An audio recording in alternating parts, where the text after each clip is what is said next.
চোখ ফেটে জল বেরিয়ে আসতে চায় মধুরিমার। সেই কোন ছোটবেলা থেকে এরকম হেনস্থার শিকার হয়ে আসছে সে। আচ্ছা, সে যদি সুন্দরী হয় তাতে তার কি দোষ? সে তো কখনো তার সৌন্দর্য নিয়ে অহংকার করে না, রূপের ছলনায় ভুলিয়ে কারো থেকে কোনো সুযোগ সুবিধা নেয় না। তবুও কেন তাকে বারবার এই একই কথা শুনতে হয়? এমনকি মুখে না বললেও হাবে ভাবে এক একজন এমন বাজে ইঙ্গিত করে তার রূপ নিয়ে যে মধুরিমার মরে যেতে ইচ্ছে করে। আজ পর্যন্ত সে যা কিছু সাকসেস পেয়েছে, যা কিছু উপার্জন করেছে, সব কিছু তার নিজের যোগ্যতায়। অথচ তার আশেপাশের প্রতিটা মানুষ কথাবার্তায়, আকারে, ইঙ্গিতে এটা সবসময় বলার চেষ্টা করে যে সব কিছু সে তার সুন্দর চেহারার জন্য পেয়েছে। তার রূপের প্রলোভনে পড়ে প্রভাবশালী লোকেরা তার হাতে সমস্ত কিছু তুলে দিয়েছে, তাকে আনডিউ অ্যাডভান্টেজ দিয়েছে। অফিসে একটা বড় প্রজেক্ট এসেছে, আর সেই প্রজেক্টে কাজ করার জন্য বাকি তিনজনের সঙ্গে মধুরিমাকেও সিলেক্ট করেছে বস। ব্যাস, এমনি চারদিকে কানাঘুষো শুরু হয়ে গেল। এ তো জানাই ছিল, আর কেউ হোক না হোক মধু সিলেক্ট হবেই। শুনিয়ে শুনিয়ে বলল মোনা। অনির্বাণের তো এবার কেল্লা ফতে, তাল মিলিয়ে বলল রীতা। তারপরই দুজনে বিচ্ছিরিভাবে হেসে উঠল। অনির্বাণ হলো এই নতুন প্রজেক্টের হেড। মধুরিমা জানে অনির্বাণ তাকে খুব পছন্দ করে। সারা অফিস জানে মধুরিমার নামে একটা হার্টবিট মিস হয় অনির্বাণের। কিন্তু তাতে তার কি দোষ? সে কখনো এমন কিছু করে না বা বলে না যাতে কোনো ছেলে প্রশ্রয় পায়। আসলে মধুরিমা সত্যিই খুব সুন্দরী। তার মতো সুন্দরী সচরাচর নজরে পড়ে না। আবার পড়াশোনাতেও প্রথম থেকেই সে খুব ভালো। কম্পিউটার ইঞ্জিনিয়ারিং পড়ে একটা বড় কোম্পানিতে চাকরি করছে সে এখন। স্কুলে পড়তে পড়তে সে দেখত কিছু কিছু মেয়ে সারাক্ষণ শুধু রূপচর্চা আর পোশাক আশাক নিয়ে গল্প করত। কিছু কিছু মেয়ে সারাক্ষণ ছেলেদের নিয়ে আলোচনা করত।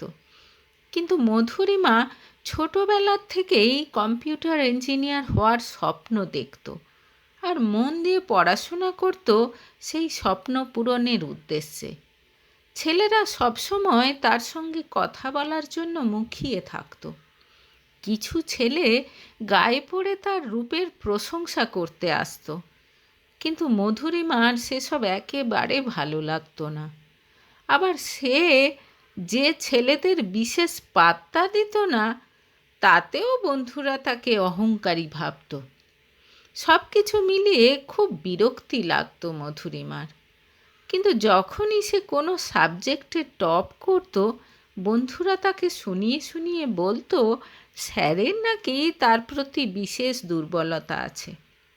তোর তো কোনো চিন্তাই নেই, তোর রেজাল্ট ভালো হবেই, ভালো চাকরিও পেয়ে যাবি। আমাদের যে কি হবে, এই চেহারায় কেউ তো আমাদের দিকে ফিরেও তাকাবে না, মুখ শুকনো করে বলতো কয়েকজন। অথচ মধুরিমা জানতো ওরা প্রত্যেকেই প্রেম করে সময় নষ্ট করত। মধুরিমা যে বাজে কাজে সময় নষ্ট না করে দিন রাত পড়াশোনা করত, সেটা ওরা দেখতেই পেত না। মাঝে মাঝে নিজের ওপরেই খুব রাগ হতো তার। ইচ্ছে করে কখনো সখনো ভালো করে চুল না বেঁধে যেমন তেমন একটা ড্রেস পরে কলেজে চলে যেত সে। তখন আবার তাকে কেয়ারফুলি কেয়ারলেস বলে খ্যাপাতো সেই মেয়েগুলোই। কাজ করতে করতে অন্যমনস্ক হয়ে পুরানো দিনগুলোর কথা ভাবছিল মধুরিমা। এই সব কারণে আজ পর্যন্ত একটা ভালো বন্ধু হয়নি তার। ছেলেরা অনেকে তার সঙ্গে বন্ধুত্ব রাখলেও একসময় তারা ঠিক নিজের দুর্বলতার কথা জানিয়ে দিয়েছে মধুরিমাকে। হাই মধুরিমা, বলছিলাম কি, আজ অফিস ছুটির পর আমার জন্য ওয়েট করবে। প্রজেক্ট নিয়ে কিছু আলোচনা আছে তোমার সঙ্গে। লাঞ্চে ক্যান্টিনে দেখা হতে জানালো অনির্বাণ। ঘাড় নেড়ে সম্মতি জানিয়ে সেখান থেকে সরে এলো মধুরিমা। এখনই কেউ দেখলে কিছু একটা বলে দেবে, এদের ভয়ে সারাক্ষণ যেন তটস্থ হয়ে থাকে সে। মানুষের সঙ্গে স্বাভাবিক কথাবার্তা হাসি ঠাট্টা করতেও তার ভয় হয়। সন্ধেবেলা অনির্বাণের সঙ্গে আলোচনায় বসে মধুরিমা বুঝল তার সঙ্গে সময় কাটানোর জন্য এটা অনির্বাণের একটা অজুহাত মাত্র। যেসব কথা অনির্বাণ বলল সেগুলো কাল সকালে বাকি তিনজনের সঙ্গে বসেই বলা যেতে পারত। মনে মনে খুব বিরক্ত হলো মধুরিমা। দুদিন পর অফিসে একটা কাজ করতে করতে মধুরিমার একটু দেরি হয়ে গেছে। পরদিন রবিবার, তাই কাজটা শেষ করে বেরোবে বলে দেখতে দেখতে কখন যেন 8টা বেজে গেছে। আরে, তুমি এখনও বাড়ি যাওনি? লিফটে ঢোকার মুখে দেখা হতে জিজ্ঞেস করল মধুরিমার বস প্রবাল। ওই একটু দেরি হয়ে গেল। চলো, আমি তোমাকে ড্রপ করে দিচ্ছি, লিফট থেকে বেরিয়ে বলল প্রবাল। থ্যাংক ইউ স্যার, তার কোনো দরকার নেই, আমি চলে যেতে পারবো। জানি তুমি চলে যেতে পারবে, কিন্তু আমার সঙ্গে যেতেই বা অসুবিধে কী আছে? এরপর আর না করতে পারে না মধুরিমা। বসের গাড়িতে উঠে বসে। কিছু দূর যাওয়ার পর এ কথা ও কথার পর প্রবাল বলল, তোমাকে একটা কথা অনেক দিন থেকেই বলবো ভাবছিলাম। কি কথা স্যার, বলুন না, স্বাভাবিকভাবেই জিজ্ঞেস করে মধুরিমা। আমার তোমাকে খুব পছন্দ মধু। গাড়ি চালাতে চালাতে একটা হাত মধুরিমার হাতের ওপর রেখে বলল প্রবাল। তার কথা শুনে চমকে উঠল মধুরিমা। শেষমেশ বসও? খুব বিরক্ত হয়ে সে বলল, প্লিজ স্যার, এমন কিছু করবেন না যাতে আমার চোখে আপনি নিচে নেমে যান। আমি আপনাকে অনেক রেসপেক্ট করি। এই কথা শুনে যেন আঁতে ঘা লাগলো প্রবালের। ক্ষেপে উঠল সে।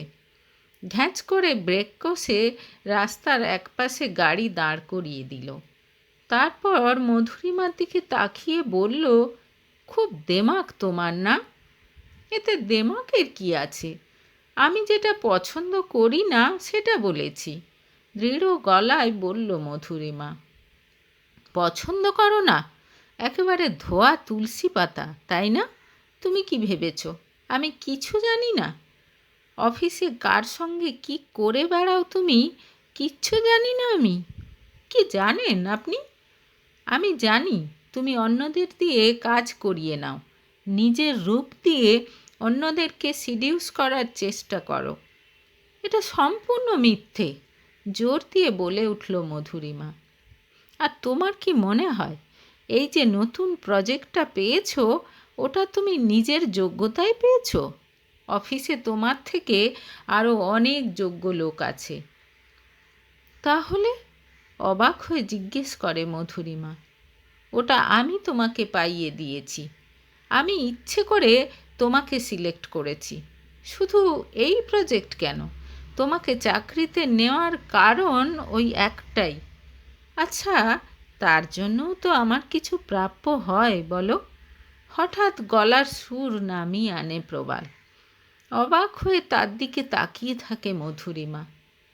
বেশি কিছু নয়, চলো না আজ একসঙ্গে আমার বাংলোতে ডিনার করি, গাঢ় স্বরে বলে প্রবাল।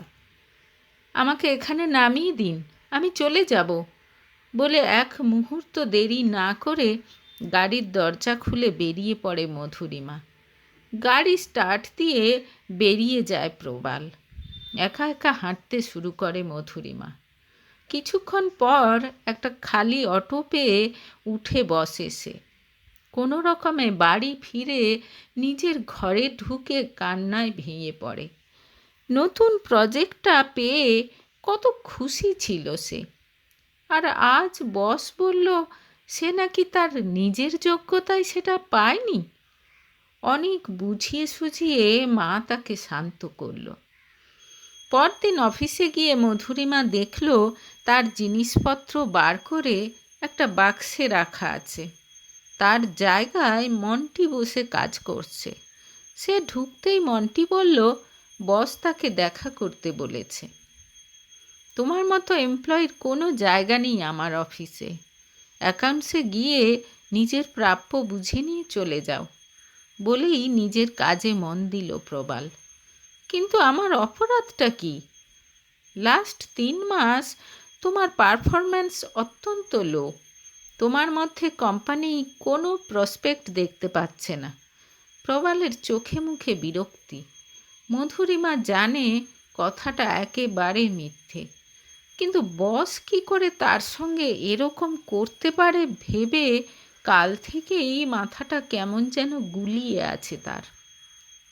হতভম্ব হয়ে সব কিছু গুছিয়ে কিছুক্ষণের মধ্যে অফিস থেকে বেরিয়ে এলো মধুরিমা। মাথা কাজ করছে না তার। তার এত সাধের চাকরি যে এরকমভাবে একদিনের মধ্যে তার হাতছাড়া হয়ে যাবে ভাবতেও পারেনি সে। চাইলে সে এটা নিয়ে ফাইট করতে পারত, কিন্তু কি লাভ? বস তার ওপর বিরূপ হয়েছে যখন, আর সে এখানে কাজ করতে পারবে না, বরং আরও অপমানিত হতে হবে। প্রচণ্ড মন খারাপ নিয়ে বাড়ি ফিরে এলো সে। পৃথিবীর সবাই চায় তাকে দেখতে সুন্দর লাগুক, কিন্তু আজ সুন্দর হওয়ার জন্য নিজের ভাগ্যকে দোষ দিতে থাকলো মধুরিমা। তার সমস্ত যোগ্যতাকে ঢেকে দিয়েছে তার এই রূপ। এই রূপ তার চাই না। প্রায় সপ্তাহখানেক বাড়িতে বসে বসে একটা প্ল্যান বার করল সে। মা বাবাকে জানাতে প্রথমে তারা রাজি হলেন না, কিন্তু কেঁদে কেটে তাদের রাজি করালো সে। শহরের একেবারে অন্য প্রান্তে গিয়ে তার জন্য বাড়ি ভাড়া দেখে এলেন মা বাবা। আর কমপ্লিট মেকওভার করে একদিন রাতের অন্ধকারে বাড়ি থেকে বেরিয়ে সেখানে এসে উঠল মধুরিমা। এবার শুরু হলো তার নতুন জীবন। পরদিন থেকে চাকরির সন্ধানে বেরোনো শুরু করলো এক অন্য মধুরিমা, যাকে দেখে সুন্দর তো দূরের কথা, কুৎসিত কথাটাই প্রথমে মাথায় আসবে। একবার দেখলে আর দুবার ফিরে তাকাতে ইচ্ছে করবে না। পরপর 3টে ইন্টারভিউ দিয়ে দিল মধুরিমা। প্রতিদিন বেরোনোর আগে প্রায় আধ ঘন্টা মতো মেকআপ করতে হয় তাকে এখন, কুৎসিত দেখানোর জন্য। মধুরিমার জন্য প্রসেসটা খুব বিরক্তিকর, কিন্তু তবু এটা সে করবে।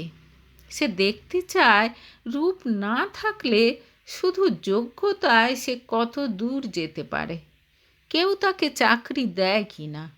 1 মাসের মধ্যে ভালো একটা চাকরি পেয়ে গেল মধুরিমা। মাইনে আগের চাকরির চেয়েও ভালো। খুব খুশি হলো মধুরিমা। খুব মন দিয়ে নতুন কাজ শুরু করলো সে। অফিসে তার সঙ্গে একসঙ্গে কাজ করে রায়ান। হ্যান্ডসাম রায়ান যে পাক্কা প্লে বয় সেটা 2-1 দিনেই বুঝে গেল মধুরিমা। তবে সে খেয়াল করলো অন্যান্য মেয়েদের সঙ্গে খোশ মেজাজে আড্ডা দিলেও তার সঙ্গে শুধু কাজের ব্যাপারে কথা বলে রায়ান। মনে মনে খুব খুশি হয় মধুরিমা। কিছুদিনের মধ্যেই একটা মিটিংয়ে সবার সামনে মধুরিমার কাজের উচ্ছ্বসিত প্রশংসা করেন তার বস। এতদিন পর নিজের সাকসেস উপভোগ করতে পারে মধুরিমা। বুঝতে পারে সে যা করতে পেরেছে নিজের যোগ্যতাতেই পেরেছে। বেশ কয়েক মাস ভালোভাবে কেটে যায় অফিসে। মামাতো দাদার বিয়ের জন্য এবার যেতে হবে মধুরিমাকে। দাদা তাকে খুব ভালোবাসে, কোনো অজুহাত শুনবে না। অফিসে ছুটি নিয়ে বাড়ি আসে মধুরিমা। যথারীতি দাদার বিয়েতে গিয়ে মধুরিমা বুঝতে পারে সবাই তার দিকে তাকিয়ে আছে। কেউ কেউ সামনে এসে বলেও যাচ্ছে, কি অসাধারণ সুন্দর লাগছে তোকে দেখতে, নতুন বউকে দেখবো না তোকে দেখবো। অনেক দিন কুৎসিত সেজে থাকতে থাকতে আজ আয়নায় নিজেকে দেখে মধুরিমার নিজেরও ভালোই লাগছে। ভাই বোনেদের সঙ্গে গল্প করতে করতে হঠাৎ মধুরিমার চোখ চলে গেল স্টেজে যেখানে নতুন বউ বসে আছে সেদিকে। নতুন বৌদির পাশে দাঁড়িয়ে যে হাসি মুখে ফটো তুলছে সে রায়ান ছাড়া আর কেউ নয়। কিন্তু রায়ান এখানে? বোঝাই যাচ্ছে নতুন বৌদির চেনাশোনা কেউ হবে। সতর্ক হয়ে গেল মধুরিমা। এমন সময় হঠাৎ দাদা হাত নেড়ে কাছে ডাকলো তাকে। তার মানে কি দাদা তাকে রায়ানের সঙ্গে আলাপ করিয়ে দিতে চায়? ডিসেম্বরের হালকা ঠান্ডার মধ্যেও ঘেমে উঠল মধুরিমা। রায়ান যদি কোনোভাবে তাকে চিনতে পেরে যায়?